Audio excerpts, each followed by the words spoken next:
Welcome to A Higher Branch, a source of practical and powerful information for busy people dedicated to boosting their personal health and professional performance. I'm your host, Sam McCall. Hello and welcome to our Higher Branch community, a growing community that's really growing by the hundreds every week. And today in the studio with me again is Lyn Macpherson. Welcome back, Lyn.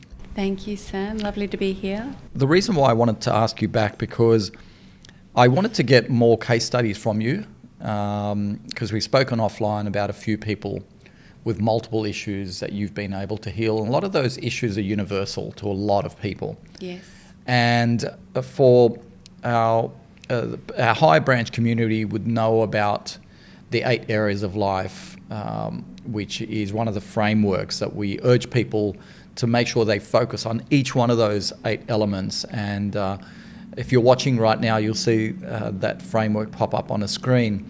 And what I find is that people experience dysfunction in each of those areas. And what you talked about previously is a very powerful tools, all those modalities to fix dysfunction in each one of those 8 areas of life.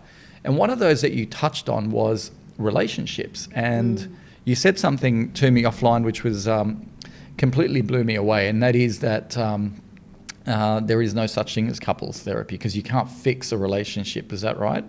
Well, couples therapy exists, but Yes. generally I don't really understand how it would work, because if you're bringing 2 broken people together Yes. and trying to fix them, how's it going to work?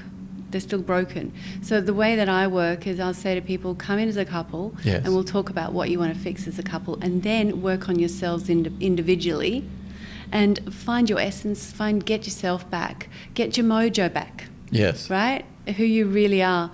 And honestly, a lot of the time they get back together and they've resuscitated their relationship naturally because they're back to who they fell in love with. Yeah, right? In my book, A Higher Branch, I use the analogy of the braided branch on the tree of love, and that is, to borrow Ben Ockery's line, love goes to where love is. So the braided branch is such that if one of the braids dies, so if you don't love yourself, then the whole relationship dies, right? Yeah. So it's the same thing, isn't it?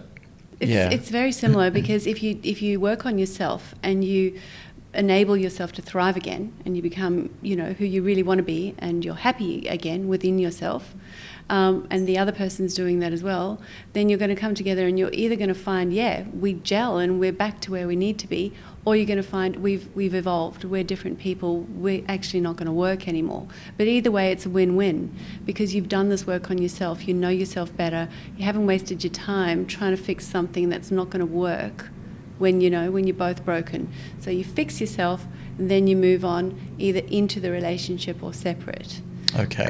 But generally, as far as I understand, couple therapy, the most successful couple therapy is about 30% success rate, which is not great when you consider that maybe that would have been a stat anyway, that 30% people would survive. But with this kind of work, you've got this potential of making it work either way. Yes. And a lot of the time it really does work, because again, you're fixing the problem at the core level. So what are some of the subconscious blocks that people are feeling that's impacting their relationship? Well, I mean, if there's years and years of a passioning, there's years of potential, getting on with life, getting on with work, not investing in the relationship like you would normally if it was a new relationship, or like you did in the beginning. The other person starting to feel, or both parties starting to feel invisible, starting to feel like they don't matter, that they're not heard. And then often if you feel emotionally disconnected to someone, the physical disconnection begins to occur. So it kind of spirals out of control and snowballs.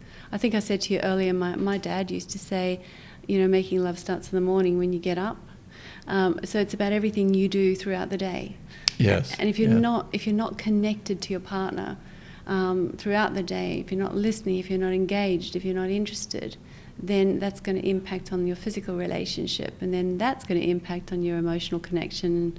So it kind of spirals and snowballs. So how does hypnotherapy or NLP or EFT, I think is another one? EFT is just one small technique that we can use sometimes, like a lot of other techniques and processes. But they're all unconscious processes. They're all processes that create that congruence we were talking about, that golden handshake or agreement between your conscious and your unconscious mind. So that's where the magic happens. Okay, so what are the emotional blocks that are interrupting or interfering with a great relationship? Well, it depends on the person. So everyone's an individual.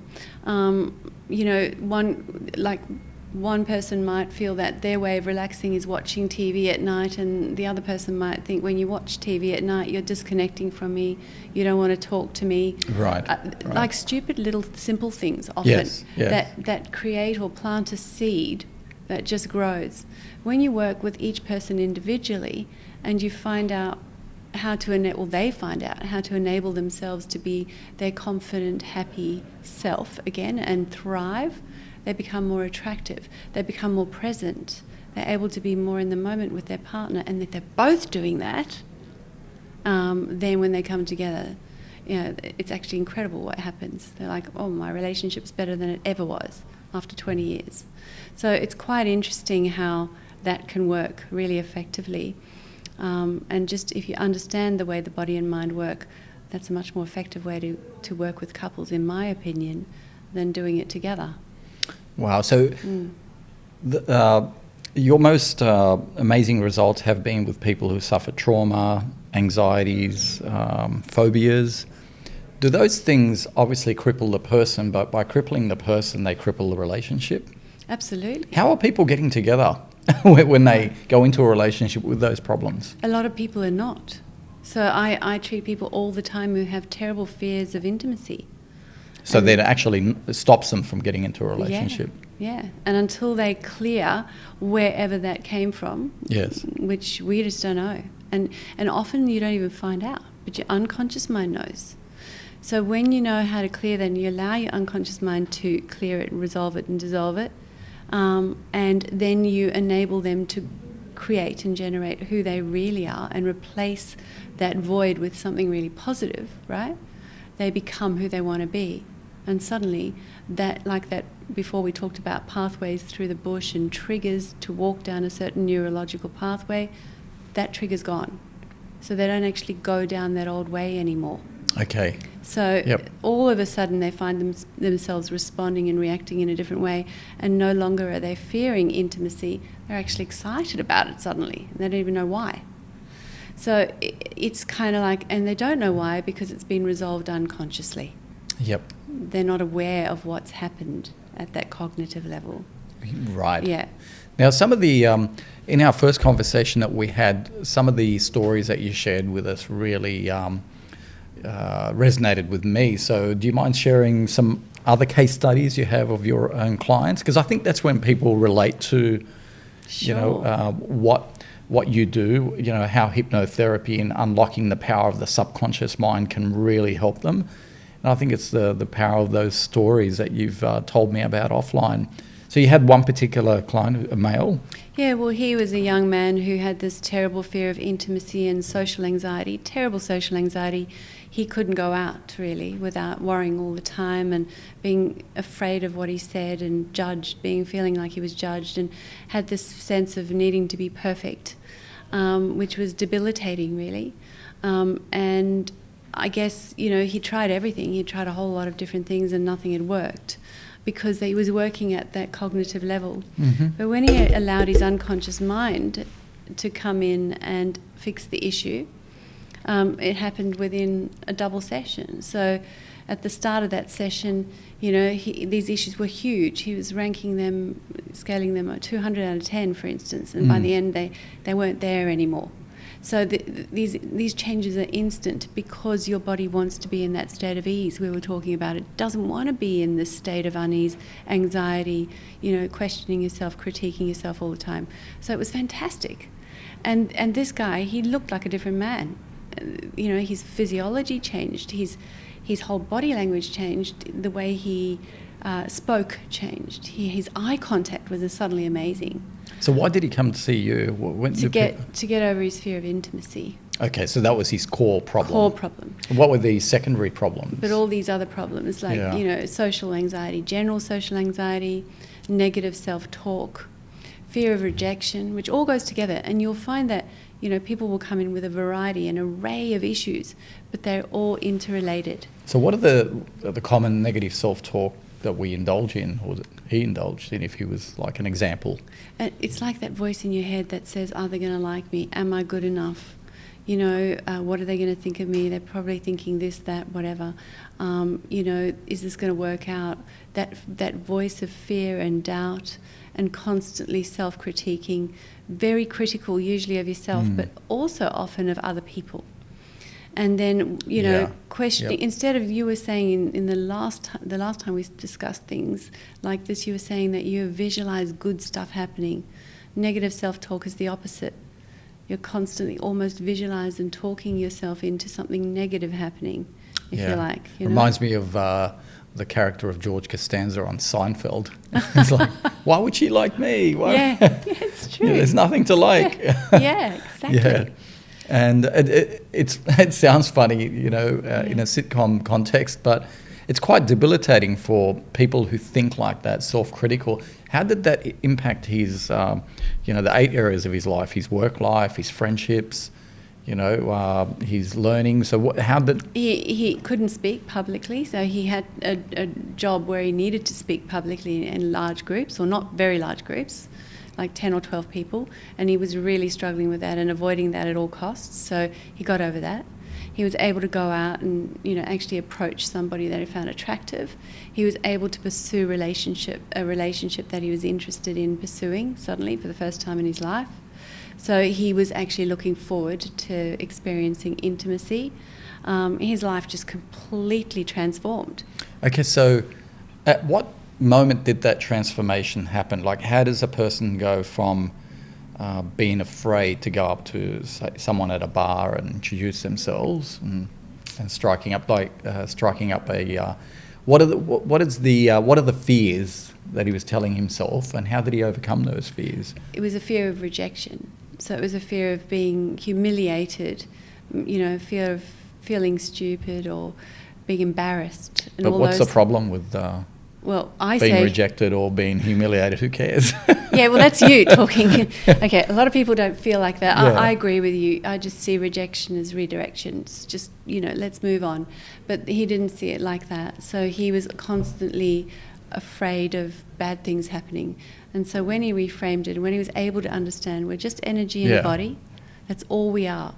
That's why when your body dies, it's still there, but there's just no energy in it. Right. So you change that energetic state, like we were saying before, and then suddenly he's walking into a bar or a pub and he's got a totally different energy about him. So what did you do with him to get him to switch into that mode? So we had to clear trauma. So there was a lot of trauma that needed to be cleared. So he had trauma in his life? Yeah. Okay. So he had to clear a lot of trauma, and then he had to sort of recalibrate. So he had to create a new cellular response to whatever triggers he was having. So and that's about when we were talking about a visceral or sensory response. So he needed to actually... it's okay to think something. Like you and I could think about dogs running around a park right now, and you're not going to feel a lot. Yes. It's when we feel bad that impacts us. So it's about generating a good feeling in his body as opposed to a bad feeling associated with something. Okay.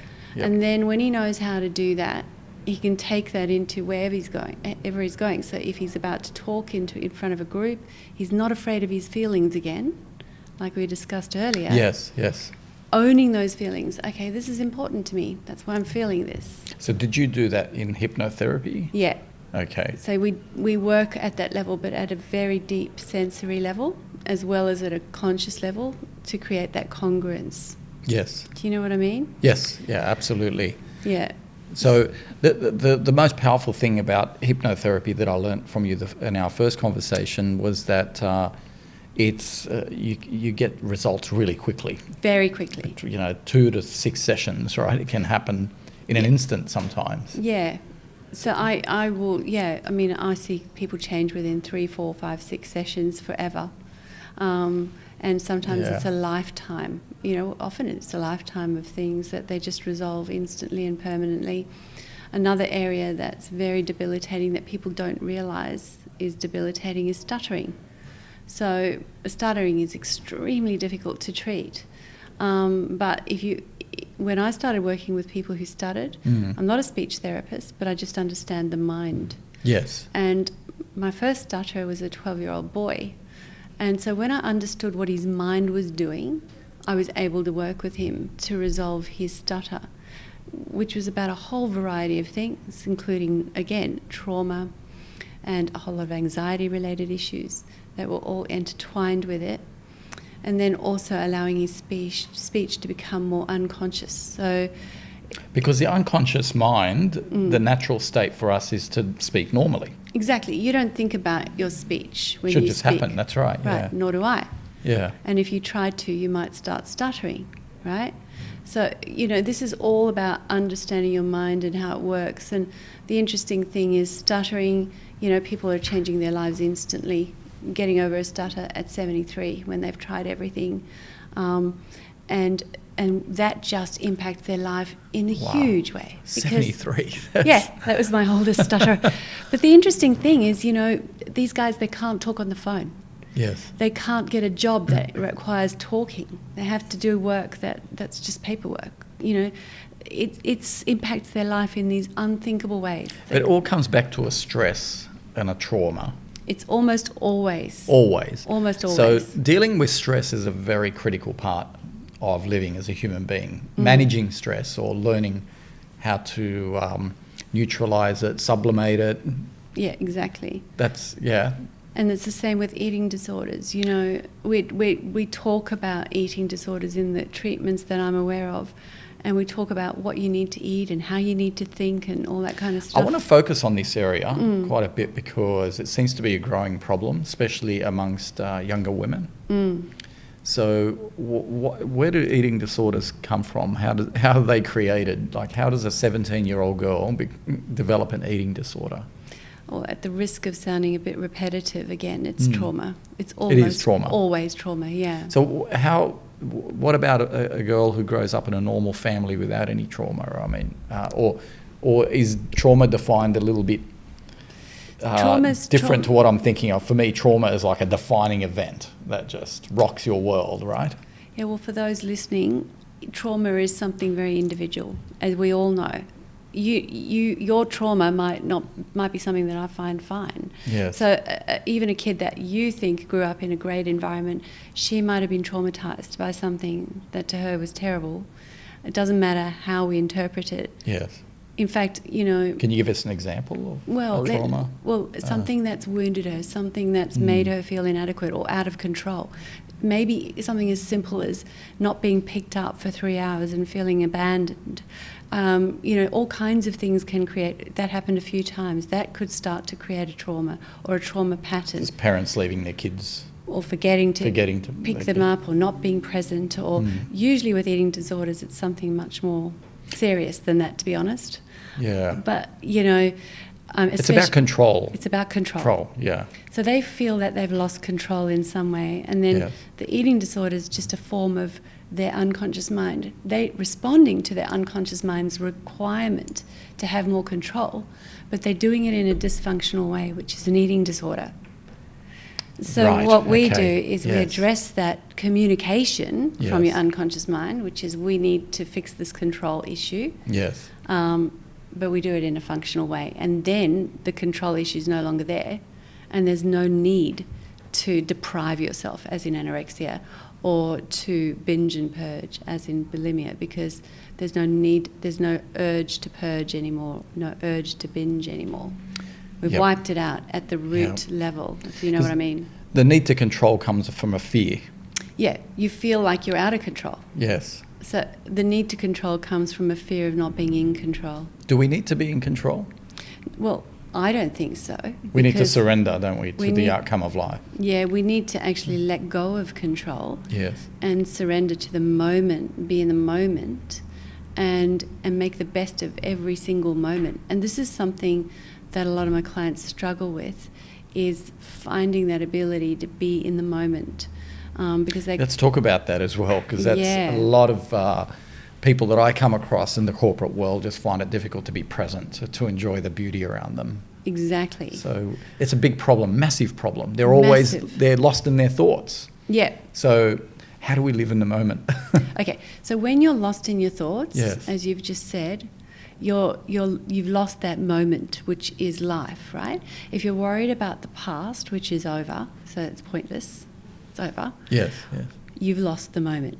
If you're worrying about the future, which 99% of the time won't happen, yes. Again, you've lost the moment. Now, all we have in life is moment to moment to moment, right? That's life. Yes. So when we lose the moment, we've lost life. We're no longer living.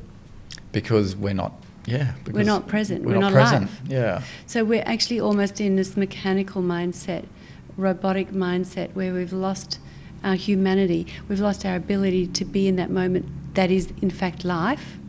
And then we've lost our capacity to generate the life we want, because it's from moment to moment life that we generate the life we want. Does that make sense? Yeah, well, I read recently that for most people, 85% of their day, they're actually not living in the moment. 85%. Does that mean we're not alive for 85% of the time? Essentially, yeah. It means that we're kind of like floating above our life or outside of our life in some way, rather than being in it. Yeah, that's a big problem. Big problem. So really, if we could live to 100, but if we're not living, if we're 85% of the time living in our, in the future or in the past, we're not present, that means we're really only living 15 years. Exactly, it's so true. Right? Exactly. Yeah, which is a big concern. What's causing that? What's causing that crisis, that consciousness crisis? I just think it's awareness. I think it's about training. Is it the constant distractions? It's about being aware of how these distractions and how these other things are pulling you out of life. And it's also about being aware as to how you can be in the moment and still be doing all these things. So you can actually be focused on the task at hand in the moment and be much more productive and much more efficient and much more effective. And then you'll have more moments. So what are the things that people can do? So for someone that's watching right now, what can they do to live in the moment, like to avoid the distractions? So some of the things that I've implemented, if I can use myself as an example, is I've stopped taking phone calls in a car. Good. Right. I even go so much as to I don't listen to music in the car. So now I'm driving and I'm noticing everything around me. I'm noticing the trees that are going past, the other drivers. The reason why I started that recently, because of that driving course that I did, because it showed that, you know how they say, you can't text or drive and you can't be on the phone, you shouldn't be holding the phone. And so you think that's bad. But the research also shows that even if you have hands-free and you're talking on the phone, it reduces cognitively, it impairs your awareness by 40%. So that could mean the difference between missing, a child that just runs on the road chasing a ball or anything like that. So I've started eliminating those distractions. The other thing I don't do is listening to the news. I don't listen to the news. I only found out about this coronavirus only a few days ago. I'm exactly like you. It's just so negative. So is that what people can do? Yeah. Shut themselves out? Well, people can. They can prioritise things. They can think, okay, what matters to me? So going back to your 8, the friendship, the work, the family, the learning, the wealth, the charity, the love. Okay, what matters most? What's important to me? And am I investing too much in one area of my life? Do I need to divide this cake up a little bit more evenly? Can I pull back on one area to have a more balanced life? And then when you've worked that out, this is all cognitive stuff, then you need to start listening to your feelings. So then we need to say, what feels right? What feels good? So let's face the fact that, we want to feel good. We want to enjoy life. At the end of the day, that's what it's about. That's what we all want, Yeah, we want to be happy and fulfilled. If we want to be happy and fulfilled, then we need to actually have a balanced life. and we need to do things that make us happy and make us feel fulfilled. Now, if we're doing something that would normally make us happy and make us feel fulfilled, but we're worrying about what we should be doing instead, yes, or where we should be, we've lost that capacity to be fulfilled. Okay, so life is lived not in the past, not thinking about what happened in the past. It's a waste of time. And not worrying about what's going to happen in the future. Life. Yeah. But then how do you learn from the past and plan for the future? How do you do that in the moment? So it's a discipline, but it's not hard. When you engage in your unconscious mind, when you actually do this kind of work and you understand how to listen to your feelings, and you stop listening to the babble mind, which is that thinking mind, then it's actually very easy. And often when I have this conversation with clients before we even start working, because I do an introduction session and they understand all these concepts, and they'll come back and they'll say, you know what, I'm aware of my feelings now, and I'm aware of that babble voice now. So they're able to be discerning about what they take on and where they allow their mind to go. Because there is no puppeteer in the sky deciding what you think and feel and do, or what I think and feel and do. Right. We are the boss of our own body and mind. You're in control. So this is all about, being able to drive this powerful mechanism that is 95% of who you are, your unconscious mind, to do it for you the easy way. So it's then being mindful and living in the present then is about checking in with how you're feeling regularly throughout the day. It's about using a number of different techniques, including breathing, including listening to your feelings, including creating a sensory response, including focusing on certain things that allow you to feel calm. So there's a whole lot of different processes that we can use to bring you into that moment and take you out of that kind of thinking mind. Yeah, we've talked about breathing in the past as a critical way of rebalancing yourself and being in the moment, then checking in, seeing how you're feeling. So breathing is a very powerful, because breathing represents life. It's what in Eastern philosophy they call prana. Exactly. Yeah, and a lot of us are breathing in a way that triggers our fight-flight mechanisms. Because we're not actually breathing deeply, and we're not breathing in a way that actually creates or generates a parasympathetic nervous system response, so a healing response. So a lot of the time we're doing things that we don't realise are actually sabotaging us at that physiological level, and then it impacts us emotionally. So we tend to breathe in an unnatural way when we are not living in the present moment. Yeah. So when we are processing or analysing or ruminating over the past and worrying about the future. Exactly. So I've noticed recently that just about everyone you meet is just worried about the future. When I say the imminent future, when it comes to their health, this coronavirus, like it's totally enveloped people. So instead of living in the moment, they're always worried about what's going to happen, with them catching the virus. And that's the new thing now. But people are either worried about that, or worried about paying their mortgage in the future, or having a job in the future, or having a great relationship, or having all those things that the media tells us we need to have to be happy. Exactly. So at the moment, we're always worrying about something in the future. At the moment, it just happens to be everyone's worried about what's going to happen in the future with this coronavirus. How does that rob us of, the present moment? Well, when you're worrying about the future, or you're worrying about what could happen, then you've lost the capacity to create what you want to happen. Does that make sense? Yes. So you're worrying about what could happen, and your objective is to be happy and to thrive and to be fulfilled, right? Yes. So when you're doing that, you're actually sabotaging yourself. You're creating a roadblock to that happiness, to that fulfillment. So it kind of it's completely counterproductive. So you're stopping yourself being able to be powerfully in a moment that could generate fulfillment and happiness, by worrying and creating negative energy or unease in your body. That's going to create more unease in your body and mind. It's kind of like, again, a negative spiral. We call it a negative thinking sinking sand. And then we just go down and negative thinking sinking sand. Okay, I like that. And we plummet down in this hole, and we can't get out. So we have to kind of use a whole lot of understanding of our body and mind, understanding your feelings, understanding how to breathe, and understanding how to bring yourself back to the present, noticing the smaller things, the beauty, and, you know, the possibilities.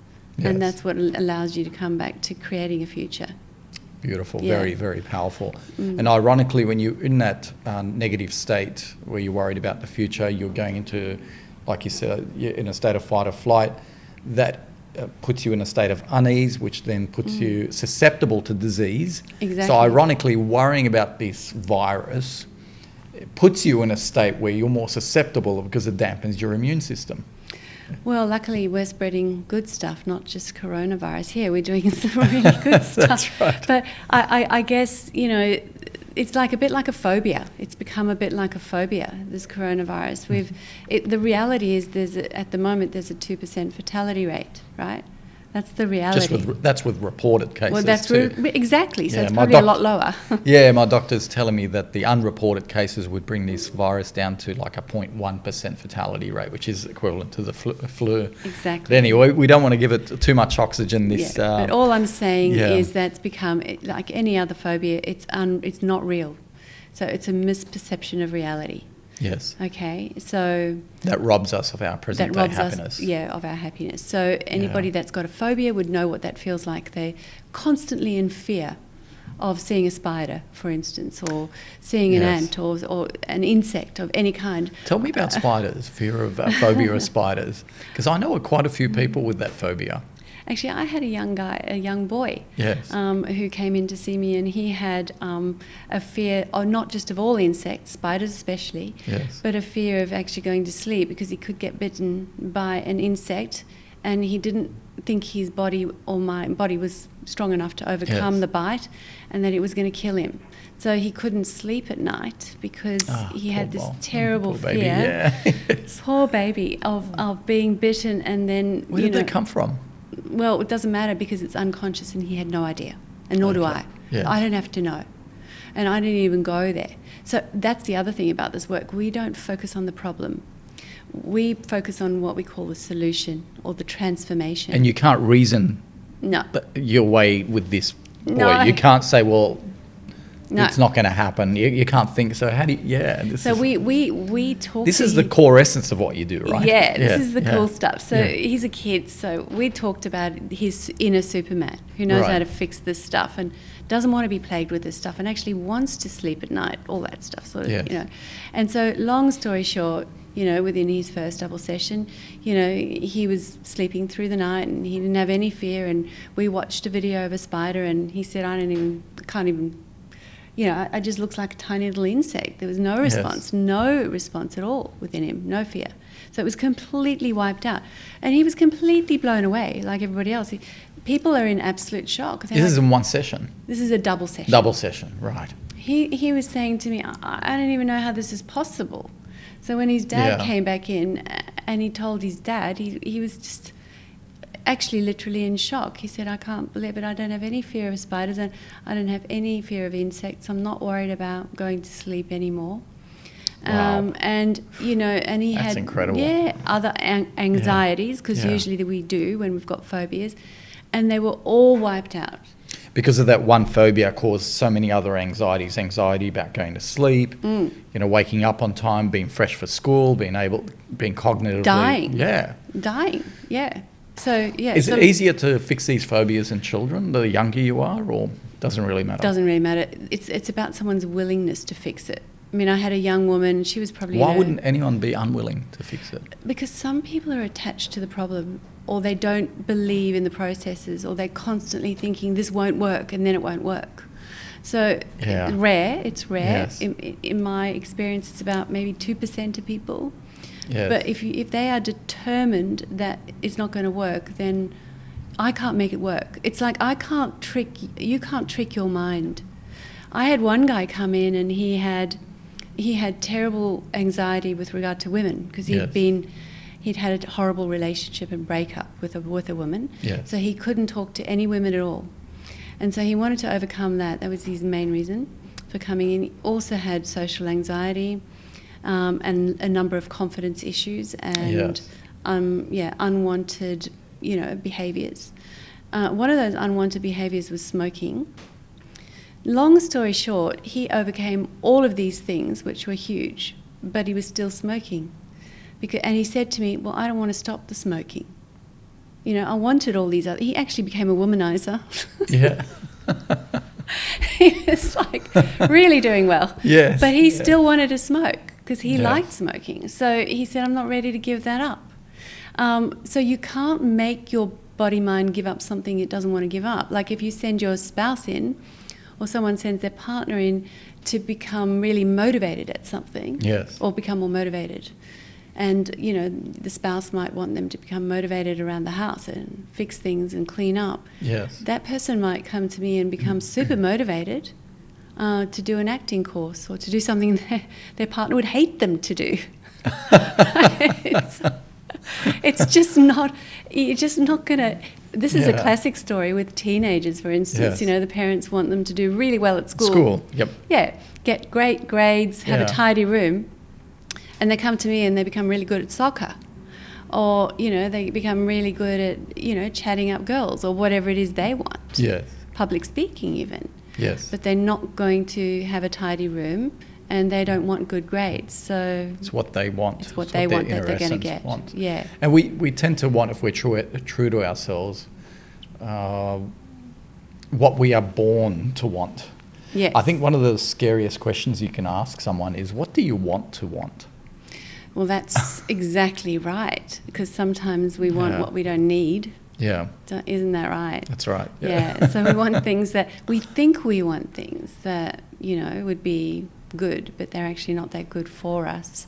On that point, a lot of people who, with new money, I call it, so people who are self-made, incredible, inspiring people, don't know what to do with their money. They don't know how to enjoy life, so they start buying things that they don't need, that don't light them up, and then after many years they think, what was it all for? Yeah, I'm unfulfilled. So, and I meet a lot of people like that, especially in the last decade or two in Australia. Like we've had a spike in affluence, and there's people making millions of dollars, and they just think, well, what is the meaning of all this money, this affluence? What do I do with it that lights me up? So they'll buy their cars, they'll buy their holidays, and they buy their jewelry and whatever it is, and then they're still feeling like 2 weeks later they think it's just a car, it's just jewelry. They're not getting fulfillment from that. What's going on there? What is the... Actually, a very lovely client of mine, we were talking about this one day, and he knew a famous model, and she said how she was talking about how a lot of these models are feeling exactly like that. They've got all this affluence and they go out and they buy a beautiful Gucci outfit or whatever it is because they're really unhappy. Yes. And then they get home and they're really unhappy with the Gucci outfit.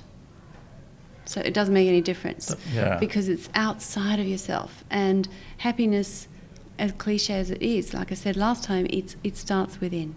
So you have to change your emotional state. You have to change your state of internal state from a state of unease into ease. And you don't do that through having cars and houses and boats and all those things. That can actually make you more uneasy as well. Well, yeah. I mean, sometimes it can.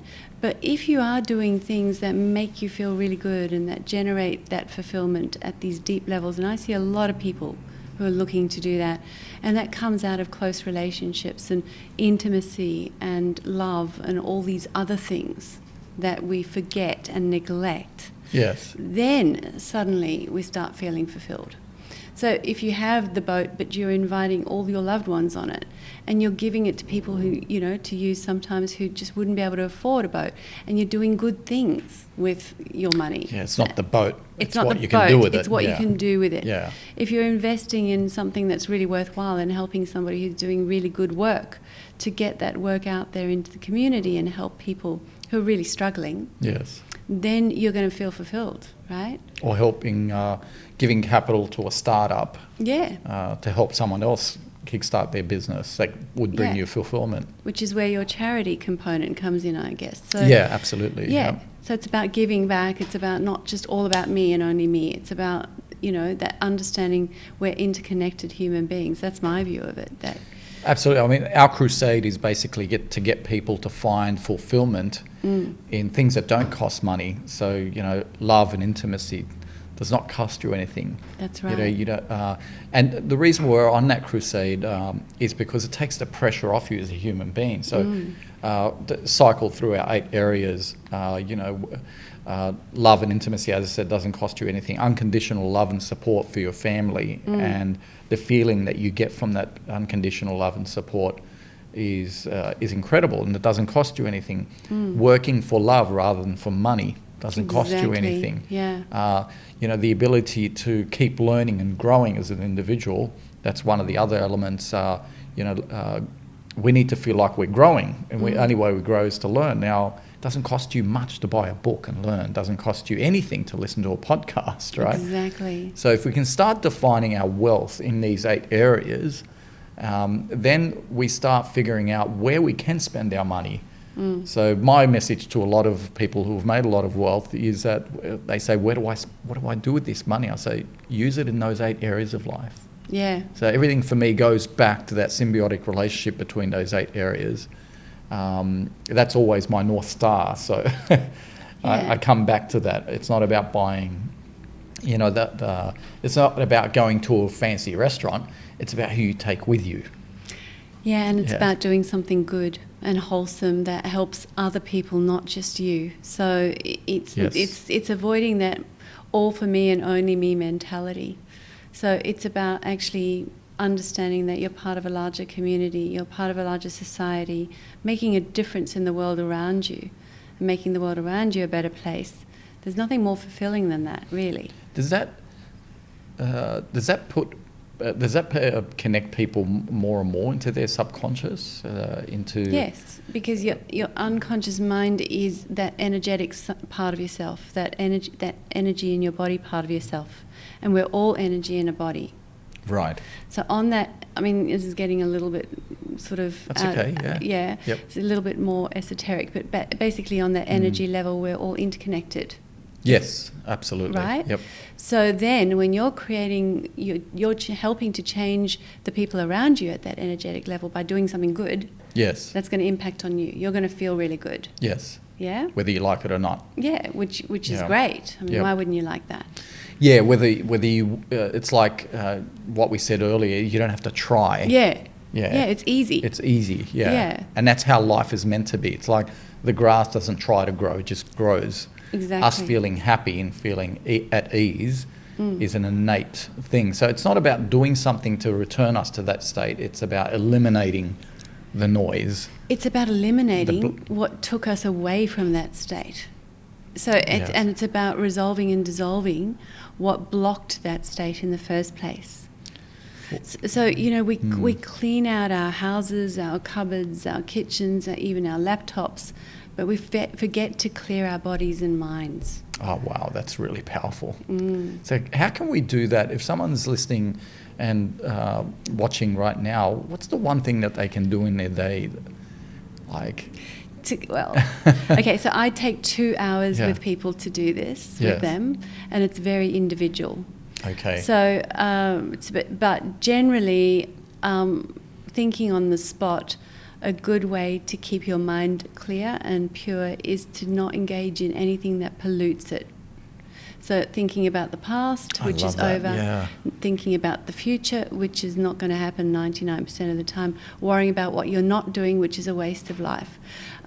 Anything that's bad to watch, like people don't realise the impact of watching really graphic, violent, horrible stuff. Oh, totally. Yeah, that's like feeding yourself junk food. Yeah. For the brain, Exactly. Yeah, absolutely. So keep your energy pure as possible, as pure as possible, and think the positive thoughts rather than going into the negative space, past, future, what I'm not doing, where I should be, all that kind of doubting and questioning. So it's very hard to do that at a cognitive level, to be honest. But when you start working with the unconscious mind and we can talk about doing that in a group way, potentially. Yes. But we'd have to take people into trance. So a lot of people think hypnotherapy is you come into me, you lie down, you go to sleep, I do some voodoo, you wake up, you're different. That's what I was hoping it would be that easy. That's what I was going to sign up for.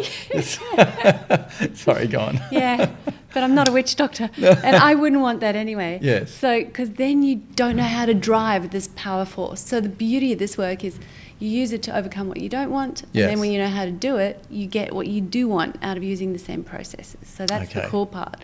So yeah, it's not like that. We use all kinds of processes, including 4 levels of trance. Yes. Now, there's 4 levels. They're all natural states. Level 1 is what we're in now. So Yes. we're in waking trance. We're talking, we're awake, but we're in our own bubble. Like the rest of the world's disappeared a bit. Yes. And level 2 would be, for instance, if you're watching a movie or reading a book and you're in that world, you're Yes. awake, but then someone calls your name and you don't hear them. And Yeah, absolutely. Yeah. And, Yep. and when we work, sometimes we're in level 2 trance. Yes. A lot of people who are very successful. I'm always in that trance when I'm working. Yes. Yeah. And kids Yeah. are. Yes. So their parents think, oh, they're not listening to me, but it's not true. They're in that aeroplane that they're flying. Yes. They're in there. So, and then level 3 trance would be if you're lying on a beach and your eyes are closed. Yes. And you know where you are. You can hear the beach. You can hear the kids playing, but you're in your own inner world. You're inside Beautiful yourself. state. Yeah. Yeah. So that's I felt meditation. that. Okay. That's meditation. Yep. And level 4 trance is the same as that, but when you wake up, you think, I wonder if I went to sleep or not. I wonder if I was conscious the whole time. Yes. I felt this because sometimes I'm in that state for 20 minutes, and then when I come out of it, I feel like I've slept for 8 hours. Well, it's amazing you say that. What is because that? you actually have. What's happened there is Yes. level 4 trance, and particularly if you've got somebody who knows how to speak the language of the unconscious mind while you're in that state, that level 4 trance, 20 minutes of it, Yeah. which you've just said, coincidentally, that's equivalent to 4 hours of restorative sleep. Wow. And most Okay. of us don't even get 1 hour of restorative That's a sleep. very, very powerful biohack, if I can call it something. Yeah. So 20 minutes of that state. So obviously learning how to go into that state can be a game changer for you.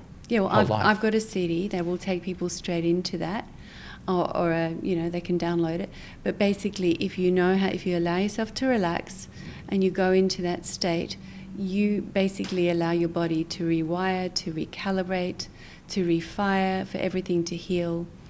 So it's the most amazing state to be in. Wow. However, Yes. I have Yeah. to say, it's not going to generate transformation long term. No, Because I get that. The transformation comes from this congruence we keep going back to, where Yes. the conscious mind is actually working with the unconscious mind to generate permanent change. Wow, that is Yeah. super powerful. So just returning to your CD, I did not know you had these resources, which sounds awesome. Do you also have a book? You've written a book? Well, I've written books. I'm in the process of writing one about all of this. Books, I see. You've written multiple books. Other Yep. books, yes. Okay, yep. But not about this subject. Yes. About your intuition and all that stuff, but not specifically all this stuff. Okay. And about interconnectedness. But basically, I'm doing a book on this right now. So I'm sort of halfway through the processes. I've sent it to people. So, Well, we'd love to, present these books to our community. yeah.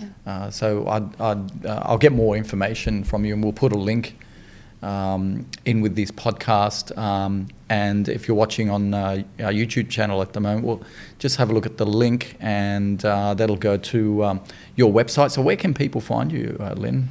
So if you look for harmonyhypnotherapy.com.au, that's where you'll find all of this. harmonyhypnotherapy.com.au. Yeah. That's awesome. And you know what? You're a hidden gem in our part of the world.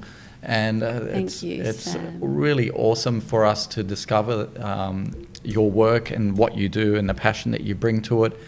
And I get excited about, these beautiful hidden gems in our community because, it's not always the people that get the most airplay are the famous people who have all these amazing followers. But I love discovering these hidden gems, and that's what you are. And I really thank you again for having this conversation with me, and I'm hoping that we will continue to have this conversation. Ultimately, it will, culminate in you being a part of our community, and for our community to always go back to your work, because I really do think that what you do is super powerful, and for us to get to understand it a lot more, will really be transformational for a lot of people who are listening and watching right now. So again, thank you very much. I'm really humbled that you came back and had this conversation. Well, it's been an absolute pleasure, and thank you so much for having me. And I'm equally excited to have found you and to be working with you. It's just awesome to meet people that are so aligned and so passionate about the same thing. So thank you for having me. Oh, it's a pleasure. Again, thank you very much, everyone who's listening and watching right now. Until next time, don't forget to live consciously. Goodbye.